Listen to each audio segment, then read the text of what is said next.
E aí, pessoal, tudo bom? Aqui quem fala é o professor Charles, certo? Estamos voltando aí com as aulas de física. Como todos sabem, a gente está com uma atividade de revisão, né? De 6 questões. A minha ficou com um probleminha aqui, tá? Tipo, a sexta questão ficou meio emendada aqui com a quinta, mas dá pra entender, né? É, Então, essa atividade é para entregar até o dia 31/8, tá? Não esqueçam. E outra coisa muito importante, eu só recebo por e-mail, não recebo a atividade por WhatsApp.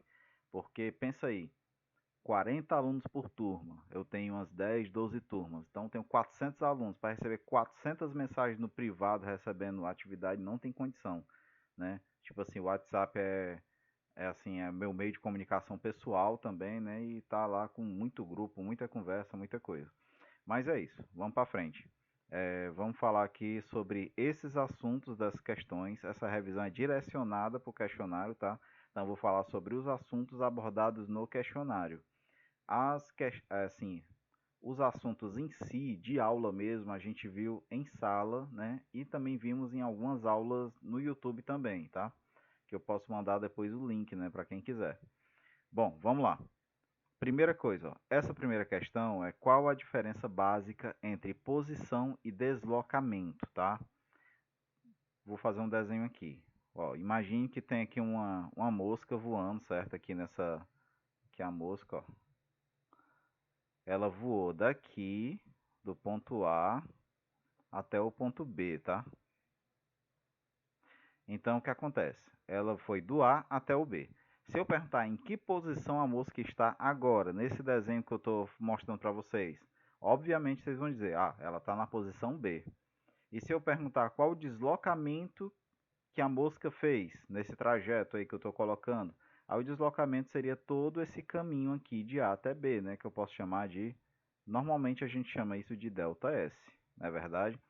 Então, o deslocamento é, na verdade, a diferença de distância, de posições, né, entre dois pontos, tá? Então, o deslocamento que a mosca fez em determinado tempo é o quê? É a posição final na qual ela está agora, menos a posição inicial na qual ela estava no início da contagem, né, dos tempos, tá? Desse deslocamento. Então, posição é só um ponto, é o local onde ela está nesse momento. E deslocamento é a diferença entre essas posições, né? E aí você vai explicar sobre isso aí, tá? Nessa primeira questão. Na segunda questão, ela fala que um veículo percorre 2.400 quilômetros em um dia. Qual a velocidade média? Aí a gente vai relembrar a fórmula da velocidade média. A velocidade média é essa fórmula aqui, ó. Velocidade média é ΔS sobre ΔT. A gente falou muito isso em sala de aula antes da pandemia, não é verdade? Então, deslocamento sobre tempo. Então, você vai pegar o quanto o carro se deslocou, quantos quilômetros ele andou, e dividir pelo tempo no qual ele andou. Lembrando que a questão está pedindo essa velocidade em quilômetros por hora. Então, o deslocamento tem que estar em quilômetros e o tempo tem que estar em horas. Beleza. Vamos falar sobre a terceira questão. Terceira questão. Um corpo se desloca no espaço sempre com a mesma velocidade. Qual o tipo de movimento descrito por esse corpo? Então, para lembrar sobre isso, a gente pode falar aqui sobre o MU e o MUV, que era o que a gente estava vendo também antes da pandemia, né? Ainda no primeiro bimestre. O MU é o que nós chamamos de movimento uniforme. Movimento uniforme é um tipo de movimento no qual o corpo sempre está com a mesma velocidade. A velocidade não muda, certo? Sempre a mesma velocidade. Por isso que eu coloquei aqui, ó, MU, velocidade constante. E o MUV é um tipo de movimento no qual a velocidade do corpo muda, porém ela muda de forma constante. Ou seja, no primeiro momento ele está a 10 km por hora, um tempo depois ele está a 20, o mesmo tempo depois ele está a 30, o mesmo tempo depois ele está a 40.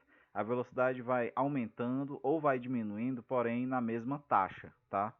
É como um corpo em queda livre. Se você soltar um corpo, né, de cima de um prédio, se não tivesse a não tivesse o atrito com o ar, né, a resistência do ar, esse corpo ia aumentando sua velocidade em 10 metros por segundo a cada segundo. Então, 5 segundos de queda, ele ia do zero aos 50 metros por segundo, entendeu? Então, movimento uniformemente variado, a velocidade muda, mas a aceleração é constante. No movimento uniforme, a velocidade é constante. Beleza. Então, com isso você pode responder já essa terceira, tá? Raciocine um pouco aí para explicar qual tipo de movimento esse corpo tem. Quarta questão. Se não houvesse resistência do ar, o que cairia mais rápido de um prédio de 10 andares? Um piano ou uma formiga? Então, a gente falou sobre isso em sala. Sem a resistência do ar, né, os corpos têm que cair sempre ao mesmo tempo, com a mesma velocidade. Porque o que muda é a resistência do ar. Tem um videozinho que eu vou mandar também, certo? Vou colocar o link aqui na descrição e vou mandar para vocês aí nos grupos, de o cara fazendo um experimento de jogar uma bola de metal e uma pena dentro de uma câmara de vácuo e os dois caem ao mesmo tempo, tá? Porque não tem a resistência do ar. Quinta questão. Se aproximarmos a aceleração da gravidade para 10 metros por segundo ao quadrado, após quantos segundos de queda um corpo sai do repouso até 100 metros por segundo de velocidade?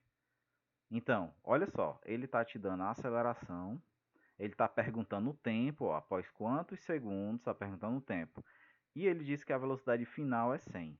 E aí ele ainda diz a inicial. Quanto é a velocidade inicial? Ó, o corpo saiu do repouso. Quando você está com repouso, qual é a sua velocidade? Zero, né? Então, o que a gente vai usar para resolver essa questão é a função horária da velocidade, que é essa aqui, ó. V igual a V0 mais A vezes T. V é a velocidade final, V0 a velocidade inicial, A a aceleração e T o tempo. No caso dessa questão, ele deu tudo, quer saber só o T, né? Muito fácil, tá? Por último, como diferenciar se um corpo diferenciar, né? Se um corpo está em movimento uniforme ou movimento uniformemente variado.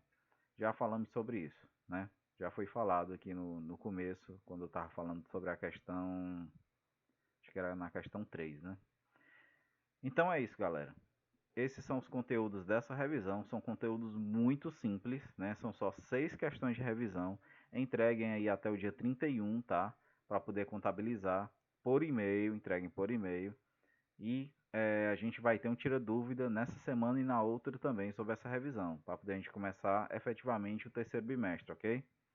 Então, um abraço a todos.